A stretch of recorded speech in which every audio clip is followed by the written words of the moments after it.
पंजाब की खिदमत को पाबंदे सलासल किया है।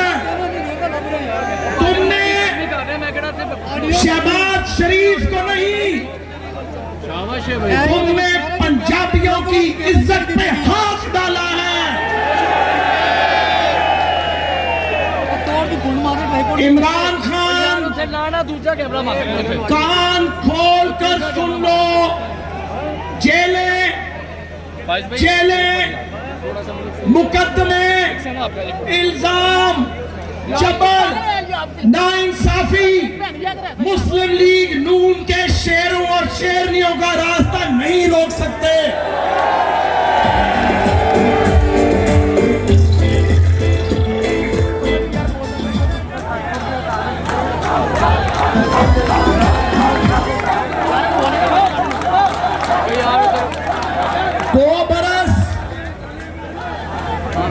जरा 2 मिनट सुने।